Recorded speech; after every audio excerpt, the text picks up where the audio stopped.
Buonasera.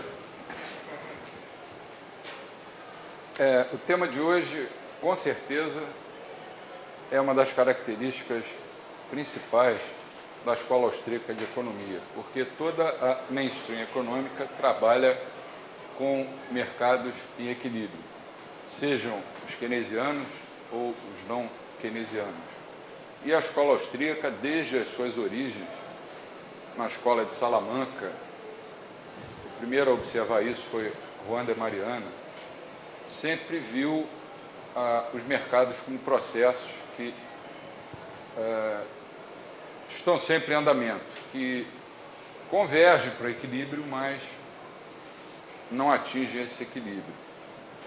Então nós temos, primeiro, uma distinção importante entre valor e preço, né? Quando alguém vai a uma loja e, por exemplo, compra qualquer coisa, um iPad, ela vai pagar um preço por esse iPad, mas vai levar para casa um valor que é determinado subjetivamente, dada a utilidade que esse produto tem na avaliação pessoal, individual desse agente econômico. Muita gente confunde preço com valor e acha que é a mesma coisa, né? O valor é determinado subjetivamente.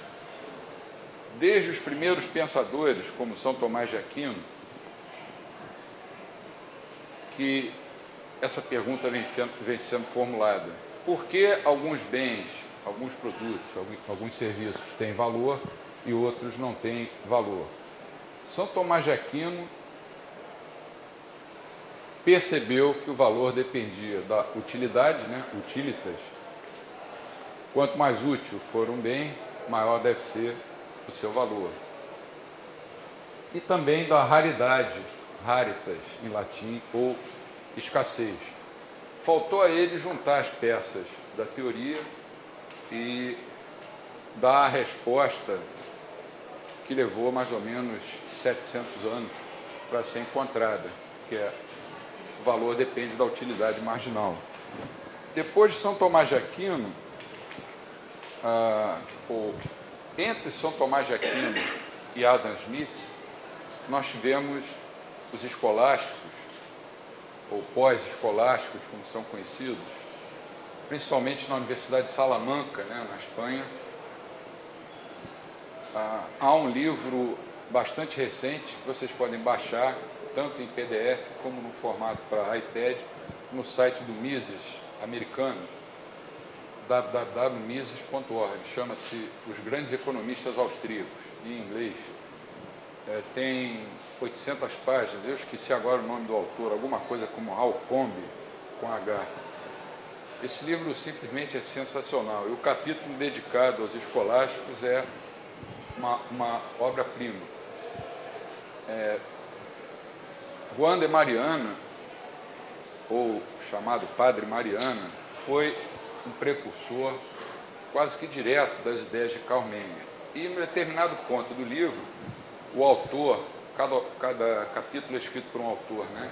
O autor chega a dizer que o que o Karl Menger fez quando respondeu a pergunta do valor, quando chegou à resposta de que o valor depende da utilidade marginal, nada mais foi do que juntar a contribuição dos pós-escolásticos e formular uma teoria. Em 1776, o Adam Smith formulou, como nós já vimos aqui numa das aulas, na Riqueza das Nações, uma doutrina do valor que tinha mais preocupações de natureza moral do que propriamente econômica. Dizia ele que o valor de um bem depende diretamente das horas de trabalho gastas para produzir esse bem.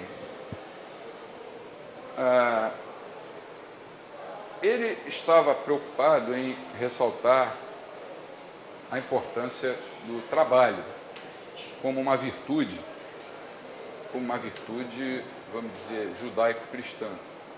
Mas se nós voltarmos aos escolásticos, ou pós-escolásticos, vamos ver que também eles eram cristãos, na maioria eram padres, muitos viviam em conventos. Então a origem da economia é a filosofia moral. os economistas só passaram a se desviar dessa origem, infelizmente, a partir do século XIX, e tentaram transformar a economia numa coisa que ela não é, nem nunca vai ser, que é uma ciência matemática, exata ou física, né? Adam Smith, então, estava preocupado em ressaltar a importância do trabalho e a sua teoria, claro, é incompleta. Se fosse só o trabalho que determinasse o valor dos bens, qualquer um de nós aqui, sem nenhuma queda, por exemplo, para desenhar, podia fazer um desenho, ter um trabalho incrível, gastar tempo, dinheiro, inteligência, e na hora de vender o desenho não ia conseguir absolutamente nenhum preço por aquele desenho. Há coisas que pouco trabalho dão para serem encontradas, por sua vez, e têm um valor grande. Por exemplo, você está caminhando assim por uma estrada, olha no chão, vê um diamante puro. O único trabalho que você tem é se abaixar, pegar o diamante. Você está com uma fortuna nas mãos. Cadê a doutrina do valor-trabalho? É claro que você deu sorte. Mas você não pode dizer que o valor depende da sorte. Você tem que formular uma teoria.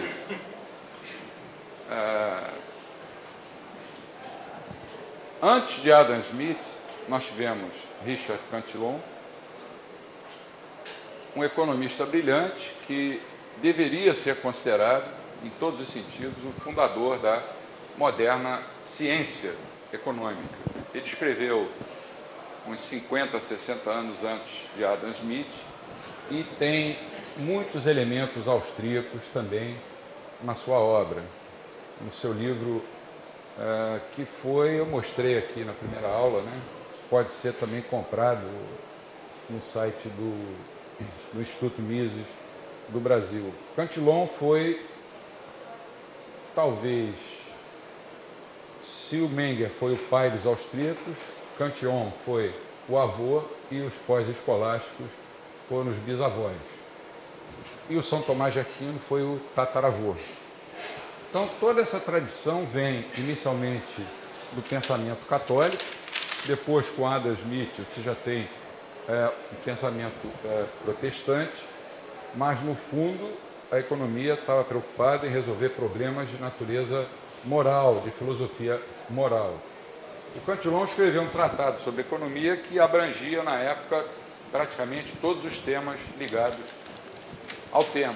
Mas quem ganhou a fama foi o Adam Smith, que dizem, não sei se é verdade, que não escreveu A Riqueza das Nações. Quer dizer, ele não plagiou.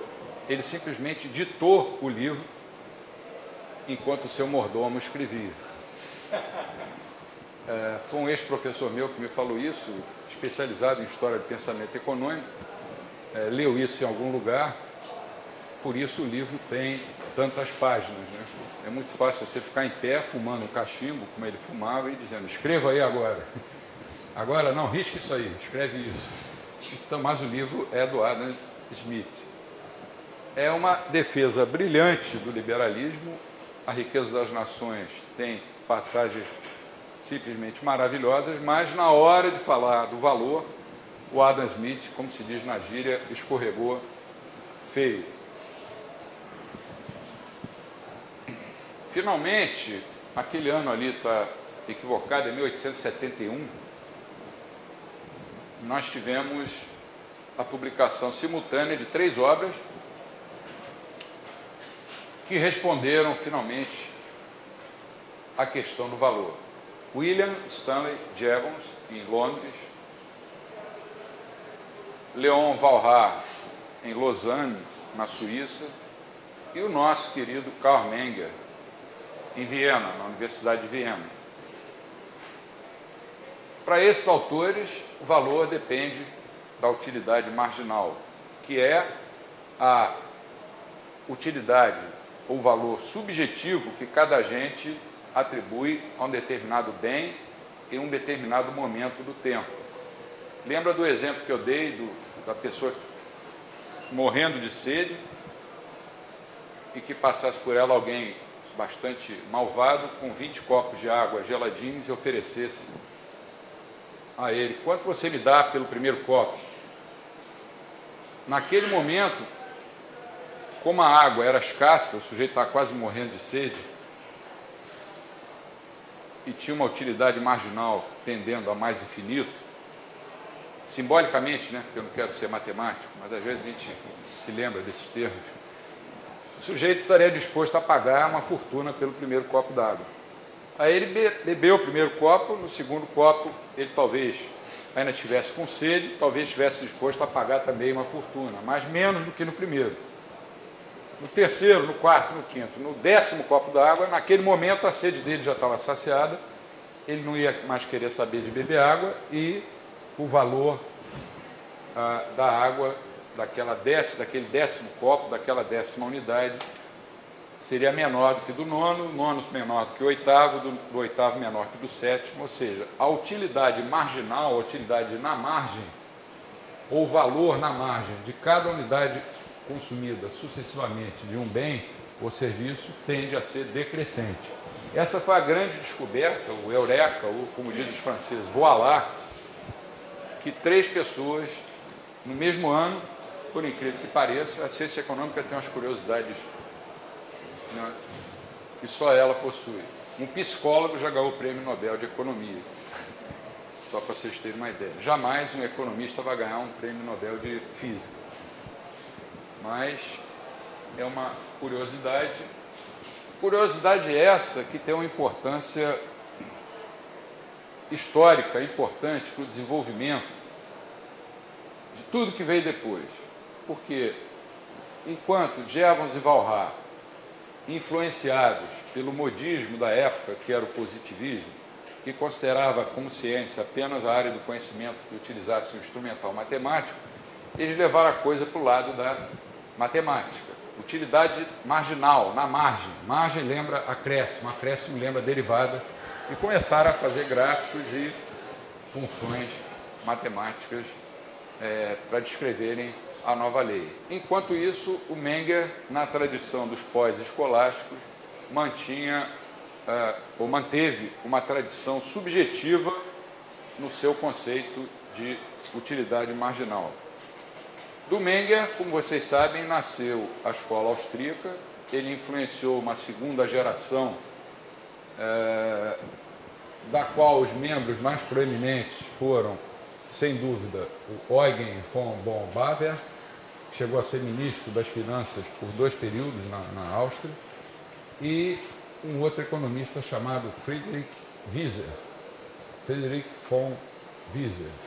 Depois veio a terceira geração, já com Mises, sim, e depois o Hayek, você já pode dizer que estava numa 4ª geração. E começaram a se ramificar. Mas até mais ou menos meados do século passado, o pensamento austríaco era estudado na maioria das universidades no mundo inteiro. Esses autores eram estudados lado a lado com os grandes clássicos da história do pensamento econômico. O Jevons deu origem à chamada escola de equilíbrio parcial, que acabou ficando conhecida como microeconomia. É aquela piada que eu contei do economista, do engenheiro e do físico, né? O economista diz: vamos supor que tudo esteja constante, equilíbrio parcial. Se você está estudando o mercado de ervilhas, você diz: a oferta de ervilhas depende do preço das ervilhas, ceteris paribus, esquecendo os outros fatores que afetam a oferta de ervilhas. E esses fatores são muitos e estão variando, conforme os austríacos. Mas o economista típico pensa assim, com um grande grau de abstração. Ele pega aquelas 2 variáveis que ele acha mais importantes, oferta de ervilha ou demanda de ervilha, e o preço da ervilha, e faz de conta que as outras estão constantes.